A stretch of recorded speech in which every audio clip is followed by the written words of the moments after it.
Hey everyone, it's Joshua. Happy Pride, happy summer, what's today, Wednesday? Happy hump day, I guess. Recently joined a altered playing card swap, and so I just wanted to go through the stuff that I made and talk to you guys about it.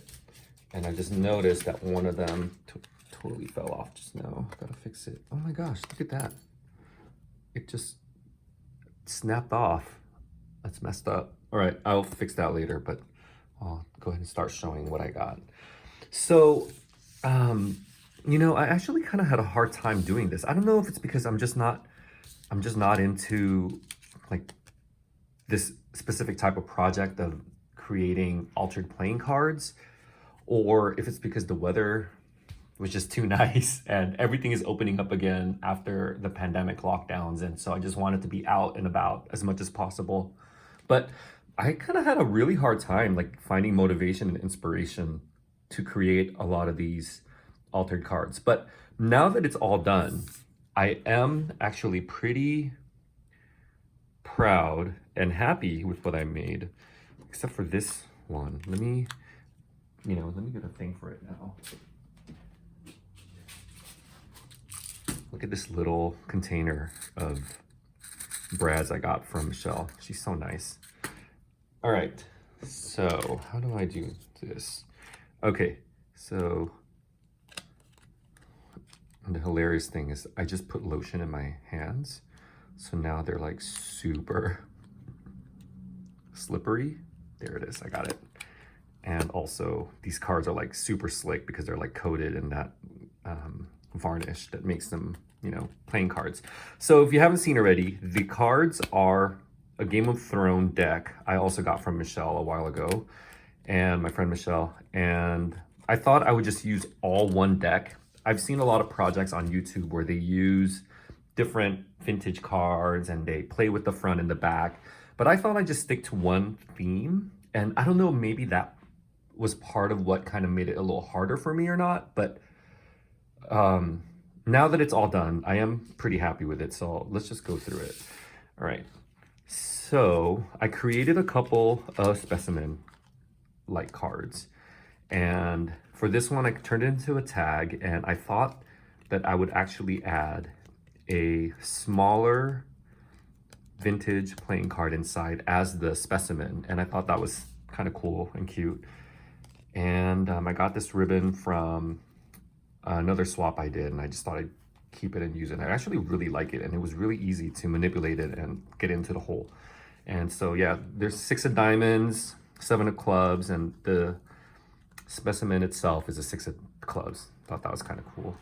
And then the other one was a heart inside of a, now in retrospect, I wish I had done 2 heart cards, so then it's like all hearts all the time. But I turned it into kind of like a little sideways tag, threw some washi on here just to add a little bit of interest. This is one of the first ones I did, and this is when I was having like a really hard time finding inspiration, and I just kind of went into my box of washi and just threw whatever on here just to add a little bit of something. So now that I'm feeling a lot better, I might go back and just add things to all these just to make it a little more fun. But I do like how simple they look also. They're because they're all kind of in theme. And then here I ripped the card in half and then took the back from one of the other ones that from one of the specimen ones actually, and it kind of turned into like a little emblem here, and then added 3 flat back jewels on there. You see that? Look how pretty that is.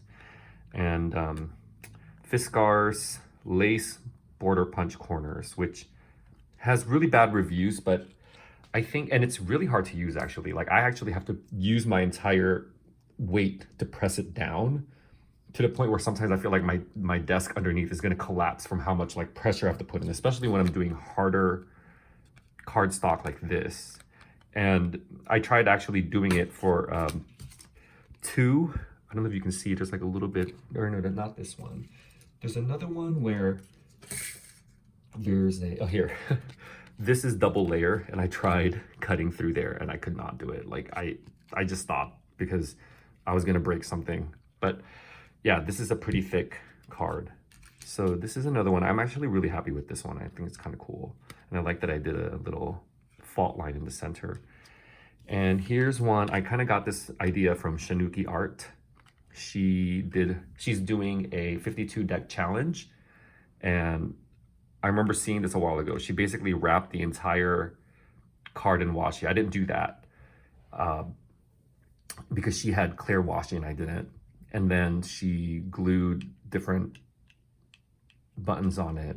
And in this case, I just kind of took that idea and I don't know if you can tell, but I kind of sanded the card because otherwise things just would not stick to it because of the gloss, the varnish gloss.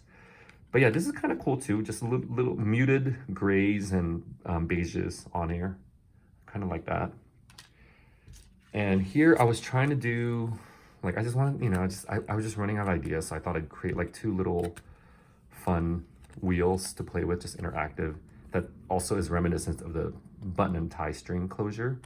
And then add a little bit of interest by punching opposite corners only. Let's see. Here's another fault line I did, but this time I layered it instead of ripping 2 pieces and then gluing it together just to keep it a little bit more sturdy, and then added some flat backs on here, really pretty hologram ones that kind of evoke the diamond of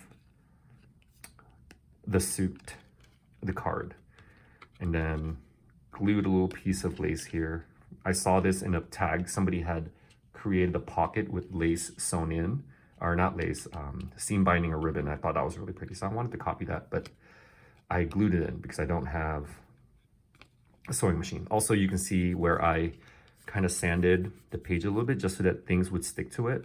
Otherwise, it wouldn't. So I kind of like this too. And then this was the last item I made, and I turned into a pocket, and I ended up putting, and with a little bit of, with another corner punch here, which I thought was really nice. And then just to add a little bit of interest, I punched holes here, and I used the rest of this ribbon to give it some matching interest. And then my final piece was to make a little mini journal using the last card. Use a little bit of the washi stickers on here and some stamps just to give it a little bit of interest.